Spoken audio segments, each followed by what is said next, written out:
side. All right, this is on.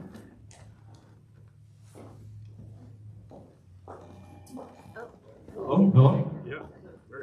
Can we just go right under your blouse, please? Good to see everybody.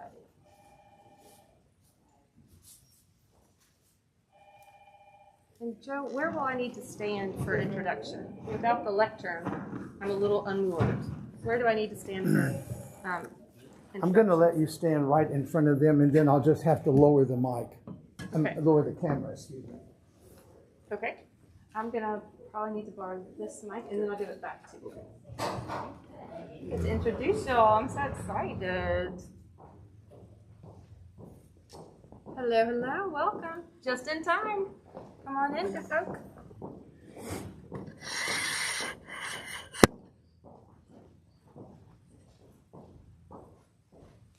Yes? Okay, if you're going to move in, you can get right without there. the lectern, I'm unmoored. Okay, all right.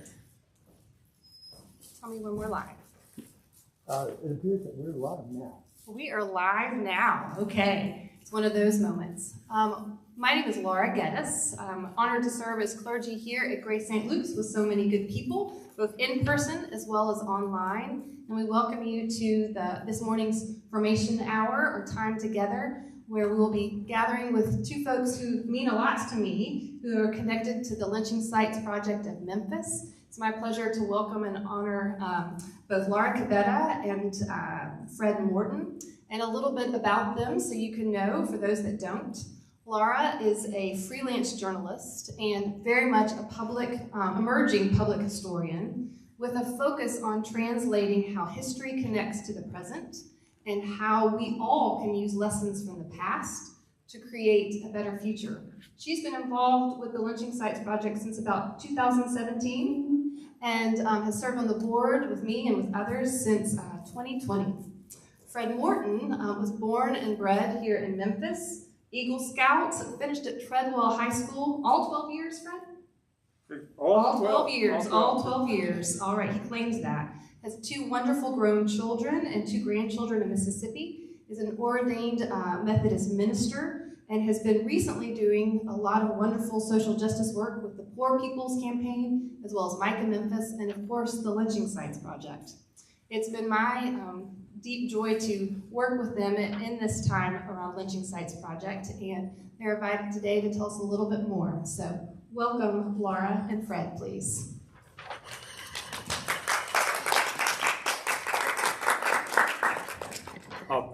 Our plan is for me to kind of go first and talk a little bit about the beginnings of LSP, and then Laura will fill in, I guess, some more about her experience and the recent work of LSP. And then we will, after doing that, then we'll bounce back to sort of our more personal, autobiographical aspects of how we've gotten involved in LSP and what it means to us sort of existentially.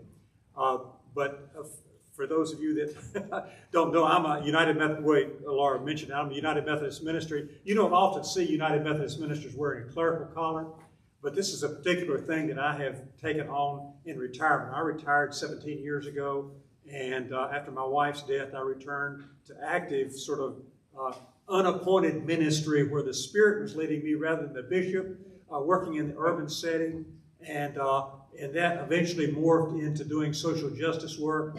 And as I have understood my role and my calling, I understand myself to be yoked to that particular kind of work. And so whenever I am in that setting, I see that as holy work that I'm doing in God's behalf. And so this collar yokes me to that work, to God's work in the community. So that's why Fred wears his collar. A lot of my Methodists don't. Why are you wearing a clerical collar? Methodists don't wear, but this Methodist does. But that's another thing. What I would like to say first, to give you a sketch of LSP in Memphis, and the website is really wonderful. It gives a sort of a step-by-step, year-by-year catalog of it. But two things I want to say is that, one, that LSP started 2016 or so, but in that particular time, there was just a lot of activity, a lot of different groups that were working in this whole area. And LSP kind of emerged out of that stew, where it was a critical mass of different groups that were working on the same thing of reckoning with the legacy of racial violence in our community. And there were a number of groups already working on that. Brian Stevenson had been here in the fall of 2015, kind of challenging Memphis to start acknowledging the racial lynchings that occurred in Shelby County. And there were other groups, a number of different groups that were working on NAACP, Memphis Theological Seminary, just a lot of groups were already working on this, and also a lot of individuals. Margaret Vandiver, a criminologist at the University of Memphis, she wrote a seminal book in 2006 on lynchings, basically. She called it Non-Judicial Killings. Is that the title of it, Randy? Yeah. Legal punishment. Yeah. And retired Memphis, University of Memphis professor, English professor Tom Carlson, several clergy, Randy Mullins and his wife Sharon Pawalda, they became very interested. And then our good friend Randy Gamble, he has been just energized and working in this for many years, and we all kind of came together at this particular time in around 2015 and early 2016, and we began to meet and began to kind of identify this as something that was calling all of us together, and eventually the organization was formed, and we worked in collaboration with a number of different groups, and we began to have observances of marking some of these instances. The first one that we did was the L. Persons lynching. We had the first service, public service, which is in 2016 off of Summer Avenue, close to Wolf River. We had that in 2016, and then in 2017 we had the 100th anniversary of that horrendous event, and we had about 500 people there. And gradually we began to pull people into this work, facing history and facing ourselves, public schools, a number of individuals. I mean, it was just amazing that it was going on. And another thing that I just have to think about this morning is that 2016 was the 100th anniversary of scouting in Memphis. And so some of us were involved in putting together a history of scouting in Memphis, and we conscripted Wayne Dowdy to do that, and he added in that book of the history of scouting in Memphis a whole chapter to the history of African American scouting. And so a lot of things were going on in that particular time, and a lot of people that were involved in this work, and eventually LSP was organized as a not-for-profit. We got a 501c3, began to gather funds, and having regular kind of meetings and events. We established probably 6 or 8 public markers throughout the city, and have had periodic events that mark these very significant events in our community's history, and calling that to everyone's attention. And so it's been a really fantastic experience to see people from all walks of life, from all different kind of disciplines coming together and completing and providing a more complete narrative of the whole history of what has transpired in our community over the last 150, 200 years, and how that, and the impact that's had on subsequent people throughout the generation. So that's something about the history of LSP from Fred's point of view. So, Laura, you want to take it from there? Oh, sure, yeah. Just to zoom out a little bit, when it comes to how we document lynchings in America, it's something that we can really only scratch the surface of. Equal Justice Initiative, based in Alabama, came up with a really important report, maybe 2016, Randy, you probably know the year.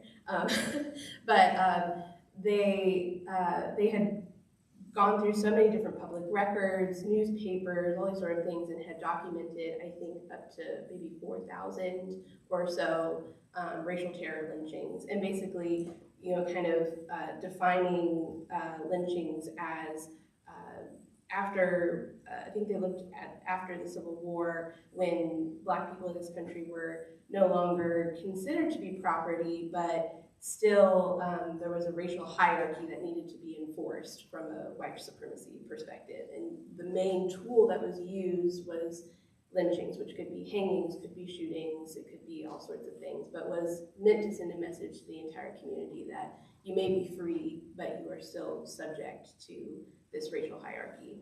And so even since then, since that first report, they came out with another report that documented 2,000 more that just hadn't been recorded. And so just even from these past 5-7 years, realizing that we really are only scratching the surface of what the depths of this racial terror in our country was and what it means today. And so, and I think it's really important to note that Memphis really has been at the forefront of being able to mark where these events took place in our own community. With Margaret Van Der Rouge, he mentioned her research. She's documented 25 cases in Shelby County, which was even more than what Equal Justice Initiative had identified in Memphis and Shelby County. So just wanted to give a broad kind of overview of just how we really are at the forefront of scratching the surface of just the horror of all of this. And altogether, those lynchings represent about 37 people, some that we know their names, some that we don't, in Memphis and Shelby County. And so getting to know their stories, understanding the setting in which those happened, the power plays that were in that context that really set the environment for such horrible violence is really important as we continue the struggle for equality, to be able to see what themes are still present today that we need to recognize and dismantle, and be really explicit about that and not be shy about it, because ultimately lives are still at stake, right? And so being able to identify that, talk about that openly and honestly is part of how we heal. We can't heal unless we acknowledge our past. We can't come together unless we actually name what has happened. And so altogether so far, and actually I'll give you all the websites, like Lynching Sites MEM.org, and we have a map there that you can start to just familiarize yourself with these stories to really understand what has happened in our community. But yeah, that's what I wanted to add to that, but you gave a great overview. Okay, yeah. I was going to just give a little bit of kind of personal background of why I got involved in this work. And like most preachers, I need a text. And so there are two texts that I have. One is from Genesis, I think it's the 5th chapter of Genesis, where God calls Cain just after he has slain his brother and says, "Where's your brother?" And we know Cain's reply, "Well, I don't know. Am I my brother's keeper?" And God says, "What have you done? You have killed your brother," and his blood cries up from the ground. These lives that have been lost most all were innocents who were killed. And so the justice of God cries out for justice for those lives that have been taken and that blood that has been spilled. So that's one text. The other, jump over to the New Testament to the vision that Peter had about unclean food, where God gave him the message that all foods are, there's no such thing as an unclean person or unclean food. God shows no partiality. God does not segregate. God does not discriminate. And then the other thing, part of this is there's two 15-year-old girls in my own personal life. The first was in 1959 when I was a freshman in college. I went to a Quaker work camp in South Philly. And I remember it was the first time growing up in Memphis that I had ever seen a young person about my own age of color and looked them right eye to eye, okay? And but while we were in that experience, I remember we were in an apartment painting this really broken down apartment. And there was a moment when I saw in the eyes of this 15-year-old girl who came from a very affluent family and who had never known this kind of degradation of life. And I sensed the horror and the anguish in her eyes. And it struck me. I mean, I had been reading about racial violence and about segregation and Jim Crow and all that in history for the whole year. But then at that moment, it became up close and personal to me. I saw that what this system had done to a living human being and what anguish it caused in her eyes. She wasn't experiencing it directly, but indirectly she was experiencing it. The other is a 15-year-old girl some years earlier, Antoinette Rappel. Antoinette Rappel was a 15-year-old girl who went to the school I attended, Treble, as a middle school, back in 1917, and she was making her way to school one day in May, and tragically, she was assaulted and murdered, and her death became the pretext for the imprisonment and eventually the lynching, one of the most notorious public lynchings in all of Memphis, of L. Persons in May of 1917.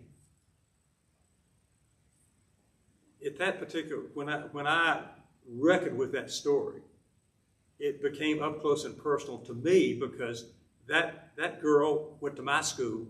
She came from my people in East Memphis and Bartlett, where I live now.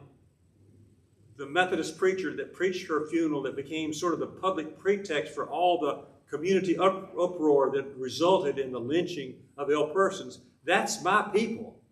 I feel a sense of responsibility for participating in that group that brought about this horrendous death. You know, one of the most tragic lynchings in American history. And so those are the things that personally motivated me to get involved in this work and to be a part of those enterprises where we can complete the narrative, tell the whole truth, acknowledge where, you know, the rail, you know, things went off the rails. The guardrails for justice were just too weak and the train crashed. To acknowledge that and to begin to come to terms with making reparations for the immense damage and harm that is done down through the generations. So that's how Fred has gotten involved in a very personal way with this work.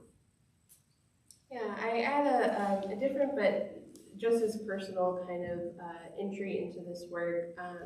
Where I grew up was in this little town called Culpeper, Virginia. It's in between, probably at the midpoint between DC and Richmond, the two capitals of where the Civil War was fought. So there's a lot of Civil War history that I grew up around. And it's also the place, if you're familiar with the flag that the GOP Tea Party has with the "Don't Tread on Me," that came from my hometown. Growing up there, very often being like the only person of color in my classes, in my community, in my church, you know, all sorts of different places. Not only was history taught in a way that tried to make it more palatable or just leave entire sections out, there was a deep personal effect of that, of trying to, that there was a standard that I could never meet. And that affected me for years and years. And when around the time that I got involved with Lynching Sites Project, I was reading a story about a lynching that happened in my hometown. This was in my hometown newspaper. I still keep up with them, I'm a journalist, so I read my hometown newspaper. And so I reached out to the researcher on that case, and I noticed that the 100th anniversary was coming up, and I said, you know, is there going to be some sort of memorial, some sort of just acknowledgement, you know, that this happened in our community, in a community that, on the broader sense, would kind of pride themselves of being welcoming and warm and that sort of thing. And she said, no, but would you like to help me plan it? And I was like, well, I'm 1,000 miles away, but I'll do it again. And so I started looking for groups that were already doing this work, that were already digging deep into this history and reckoning with it, and not just being scared to engage with it, and came across Lynching Sites Project. So I really just kind of attached myself to the people to see, well, how do you do this? You know, I think a lot of racial equity organizations can be either really good at the kind of interpersonal reckonings, which is really important, or they're really good at kind of addressing kind of macro issues in politics or just kind of societal issues. But what stuck out to me about LSP was that both were really important. That being able to affect change in our community and change the conversation of how we approach history was important on a macro level, but also just as we did the work, the interpersonal relationships were just as valued and seen as essential, really, to be able to do that bigger work, to be able to be honest with each other about how this work was affecting us, because it is hard, emotional work in times where I felt like I wasn't sure if I could do it, but like those interpersonal relationships that were forged in LSP gave me the strength to keep going and go deeper into this and recognize the bigger picture. And so from then on, I just, with that kind of undergirding of those interpersonal relationships, that propelled me to keep going into this work. And I think that's super important to know, because if we just focus on the bigger picture, we're gonna get tired real fast. But if we focus just on the little picture, we're not gonna see large-scale change in our lifetime. And it's our responsibility as a whole, as a society, because I believe we are all interconnected. There's nothing that affects me that doesn't affect someone else. That it's our responsibility to move the ball forward as much as we can in our own lifetimes. So that's my connection here to this work. And one of the things I wanted to talk about too was about how faith intersects with all of this. For me, it's essential, again, because of the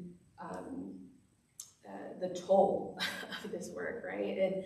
And so one of the things that has really stood out to me when I think about how we approach faith and the kind of macro picture of change in social justice, racial equity, what I realized in kind of observing my own life in the life of the church, which, like I mentioned, was mostly white growing up, was that the effect of white supremacy on our faith a lot of times separates our faith from our bodies, our faith from our lived experience. And I think that was necessary, in the times of enslavement, because how can you dehumanize someone if you actually see them as someone embodied, someone who's human? How can you do all these things to someone if you don't think they're human?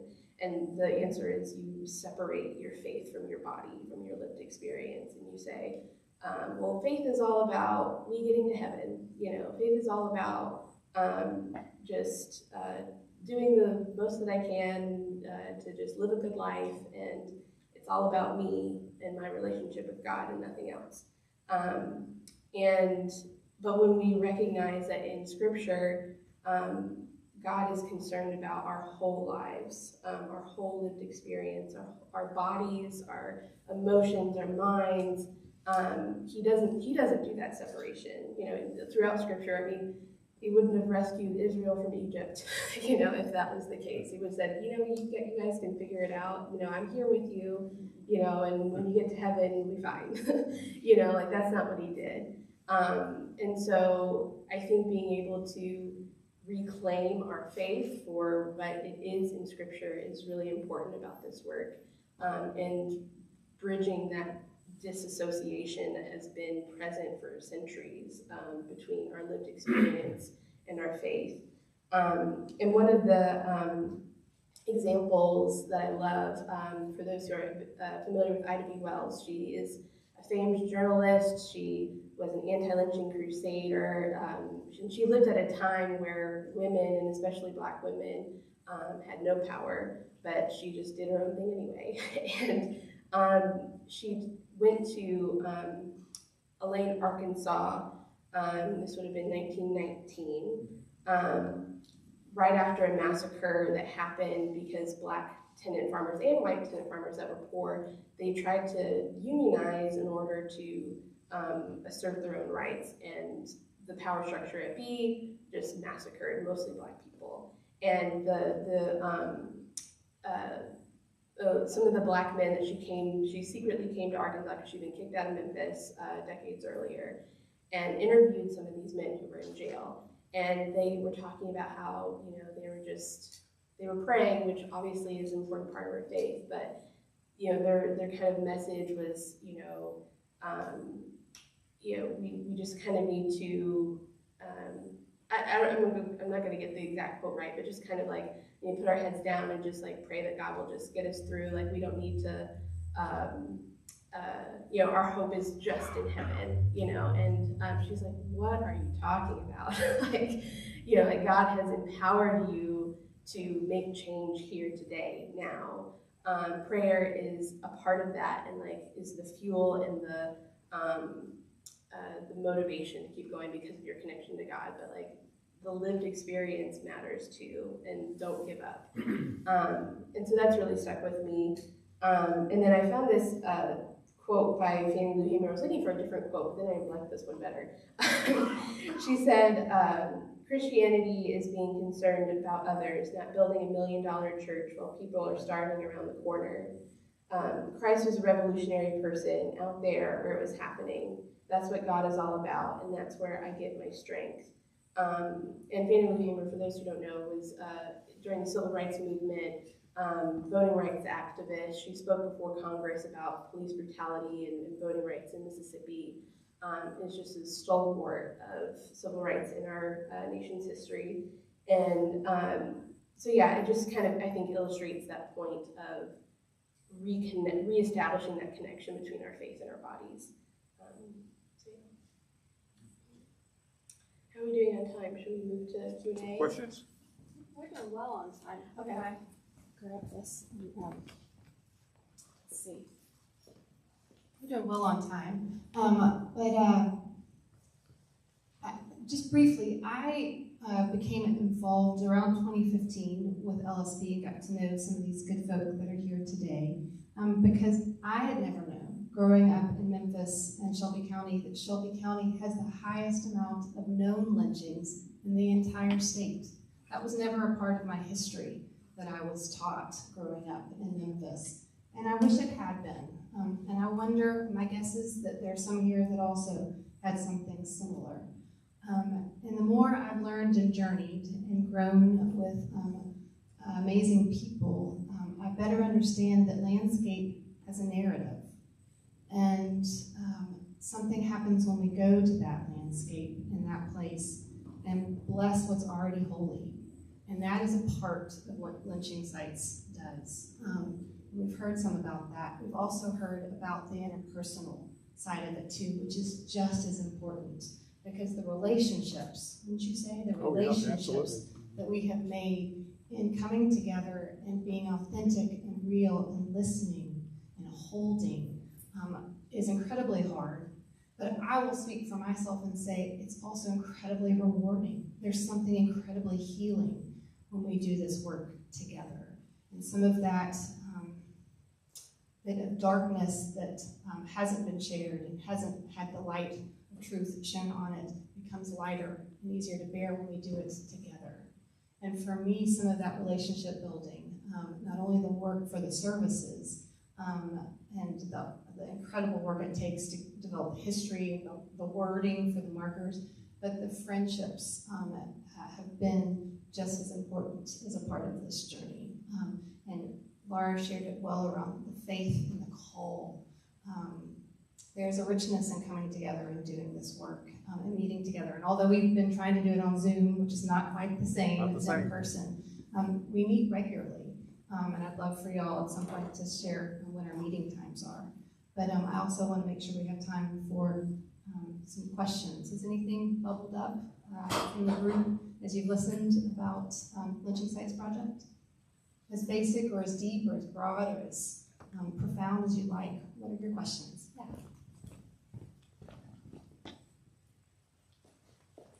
Thanks. So maybe if you could talk about some of the barriers you encounter with this work that we wouldn't necessarily be aware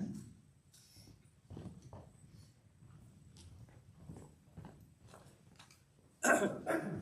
Experientially, working with a group on trying to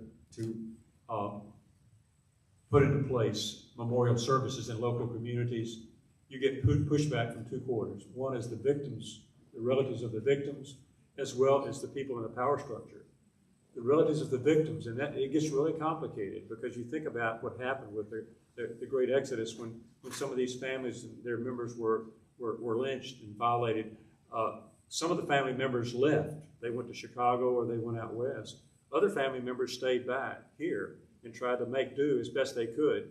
And you can see all of the kind of conflict and sort of the resentments and the problems and over property and why did you go and why did you stay and that sort of thing. So there's a lot of conflict that emerges within the families and in the communities of the victimized when this violence is. But then on the part of the perpetrators, they don't want to own up to it. They don't. As far as we know, I don't think any of these. Well, I think two of the lynchings had some kind of legal scrutiny, but the perpetrators were acquitted. So there was no kind of real justice brought to bear in terms of the perpetrators.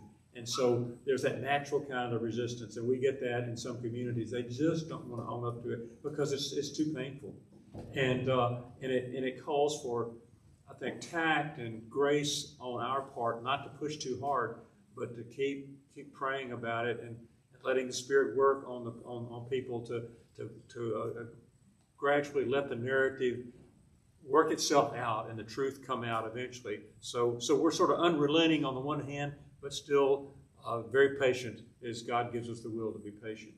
Fred and Laura, will you share a little bit about Antoinette Rapelli and Mr. L. Persons when we had the service and we had both sides of the family come? Would that be something you could share about in terms of those moments? We had both descendants of both sides of that particular event. L. Persons, the one that was murdered. His descendant, I think it was great niece, is that right? And then also a descendant of the girl, Antoinette. One of her descendants were there, and so we brought them together in a beautiful service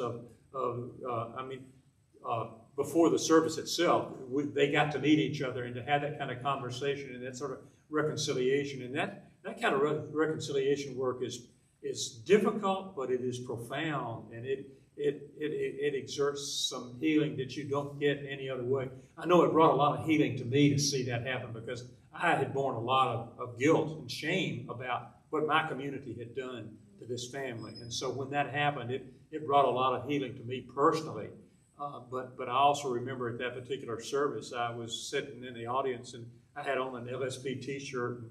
And so a gentleman there, African-American gentleman with his grandchild, he came up to me after and he said, I just want to thank y'all for doing this. I mean, he could hardly articulate, but you could see that it meant so much to him for that very simple service to acknowledge what had happened and to invoke God's grace and God's healing upon all of the hurt, that it was a profound experience for him and for all of us. Yeah, and I would add that I think about Mary's, those are really good points, and definitely the top two that came to mind. And I think too, just like there's a narrative of why dredge up the past, that is a huge barrier. There's also just kind of the, I don't know if it's unwillingness or just, maybe it's fear of the pain, because we've all experienced that, of when we approach these topics.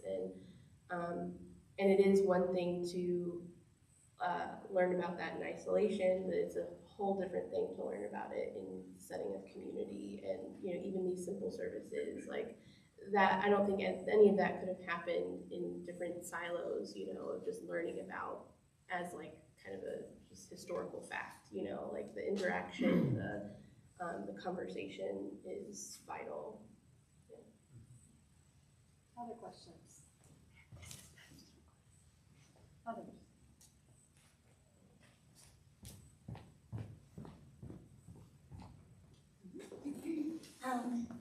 Hey, I have more of it's a question and a comment.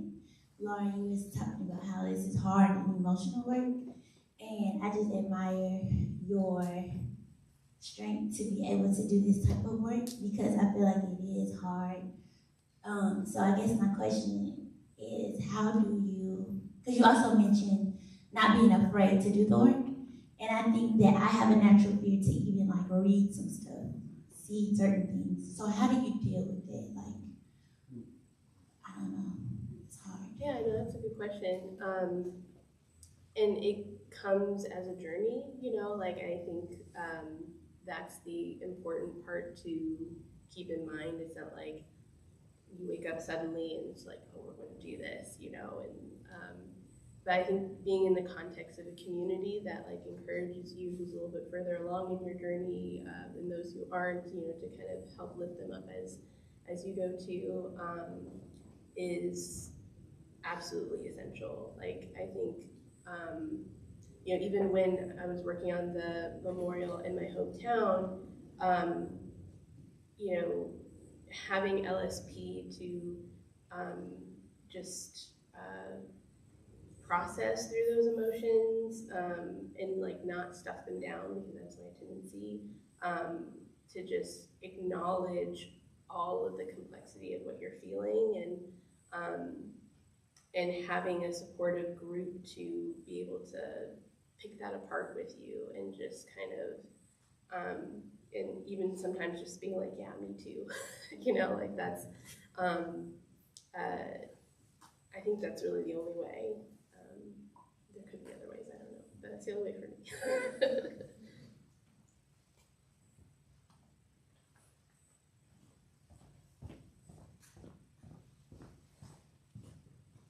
In this case, of this Memphis case, or the L person, can you tell me why did the family not think that the justice system would find the guilty party and they reacted quicker? Or why was the lynching determined? I mean, why did the lynching occur, I guess? That's a complicated question. I guess there was a sort of a scenario that would happen in any given community when there was a perceived violation of the canons of A little bit closer to here. the canons of segregation. The community would react in a protective way to do whatever it could to reinforce the sanctions of segregation and white supremacy. In the case of L persons, we had two jurisdictions that we're dealing with. One was the county sheriff and the other was the city of Memphis police, and they were both investigating it, and each had a different kind of take on it. And so there were a number of things that were swirling around, but there was a sort of the mass hysteria, the community-wide hysteria that sort of built up, and there was this sort of a reactive thing of, well, we've had a precious white girl who's been violated and murdered by a black man, and so we must do something about it. So it's just kind of this herd mentality that rose up. But it's not as if the forces of justice in the city were completely inept. I mean, they made efforts to try to protect L persons as they moved him to Nashville for a while and they brought him back. They thought they were taking measures to protect him, but they were just overwhelmed by this massive kind of mentality of wanting to exact justice, right away. And if you go back and read any of the newspapers in that particular era, 1910 to even the 1930s, I mean, it's just as a matter of fact that will report, well, there was a lynching in Obion County. A black man was lynched. It just records it, just matter-of-factly, without any question about what happened or whether there was any legal scrutiny. It was just dealt with as a matter of fact. I don't mean to treat it in a trivial way, but that seemed to have been the case in those particular times. There was sort of this sort of herd mentality that prevailed. So it was tragic. Yeah, and there's a reason why Fred mentions pretext, like that this murder became a pretext. It was not where anyone gets their due process, or it just becomes an opportunity to reinforce the social hierarchy. And zooming out a little bit, one of the reasons why Ivy Wells became so famous is because as a journalist, she was the first to really kind of almost make like a census of lynchings across the South, and she used white newspapers to do it. You know, the ones that would just kind of be like, "Oh, someone was lynched today," you know. But she gathered from all these different places to say, "Okay, what happened in these cases? Was it really about sexual violence?" And in 2/3 of the cases, it ended up being. There's a lynching here in Memphis that's a perfect illustration of this. It was about Black people exerting their own power, their own autonomy that violated the social hierarchy. And so lynching became the method in which to reinforce white supremacy. And so the example here in Memphis was the People's Grocery lynching, which was 3 Black men who created a Black-owned, obviously, grocery store, had a white competitor, and as they competed with him, jealousy arose, and there was a fight between 2 kids on that block, and the dads got involved. There was, some scuffling. That became, again, the pretext in order for this white grocery store owner to say, "Oh, well, these men are a menace to our society," and da-da-da-da. They ended up in jail, and a group of men dragged them out of jail, shot them in a field, and that was how they were lynched. And so this economic aspect of being able to create something on their own, that was the real threat. But some incident was used as kind of the pretext or the excuse really to do this.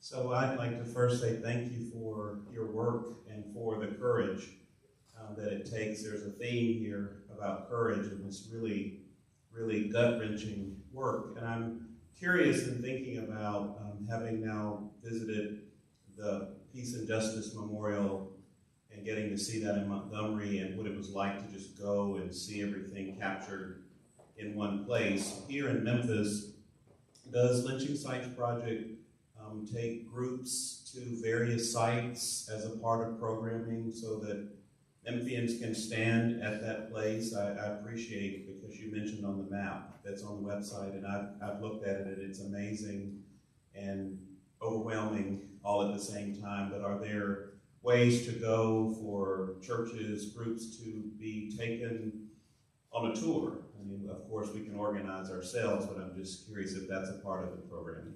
Yeah, that's been a part of programming for a while, of different, whether it's groups coming in from out of town or groups here, that's definitely been a part of what we do. And just to mention just some easy ways if you guys want to stay on top of what's going on, we have a newsletter that comes out a few times a month that you can sign up for on our website.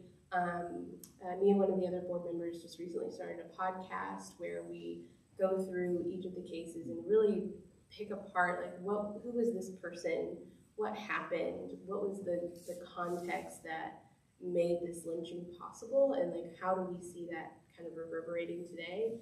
And in each of our episodes, one of the things that was important to us, like if we had a guest on or someone, is to ask about how they learned about lynchings, because I think that also tells a story about our nation's history and how we deal with it, or more than likely don't deal with it. And it's been really eye-opening for me to kind of hear other people's stories about how this history is deliberately suppressed and deliberately overlooked. And sometimes it is ignorance, but a lot of times it is just something that has been passed down to just forget. And so, yeah, those are some ways that you can stay connected. Do you want to add anything more to that? And then we're probably at time.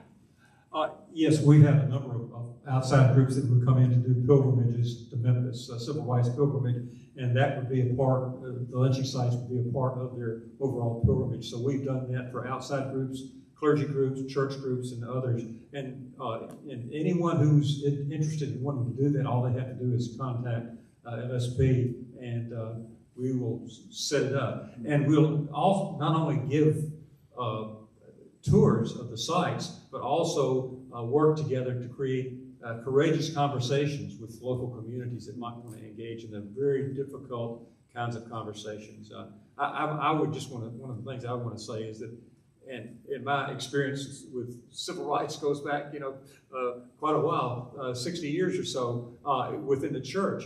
But I have to say that the most meaningful relationships, interracial relationships I have had in my long history in the church has been through LSP and the people I've gotten to know, like with Randy. Randy and I, we double team. We're letting Jeff. We'd go out to these churches and talk to the churches about LSP. And but my being with Randy over in that particular trips, and I could feel the fear that he would experience as a black man coming into a difficult situation that would radiate, and he would express that. I would have never gotten that experience in probably any other relationship that I had. But those are the kinds of things that you learn and that you acquire that help you to grow in grace, hopefully. Fred and Laura, I want to say thank you again for being here today. So grateful. Thank you for sharing yourself and parts of LSP, and for Randy being here and those gathered. I'm grateful. We do have meetings each month, and so you can find out information.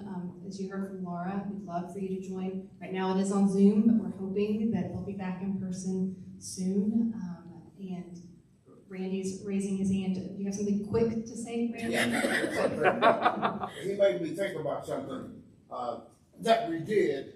You were involved with it. Probably back in 2016 or what it is, right? We took in St. Mary's Episcopal Church, right? We took about 20 people around Memphis on a tour to some of the lynching sites. Elaine Turner and a lot of us, what it is, right? Because I've been down to EGI. 7 of us actually went to EGI, in the beginning of April 2018. But I think it's also important to know what's going on locally, right? So people can actually see the actual sites and the presence. Like I said, we have done, 4, working on 5 historical markers. So I think it's important to do both.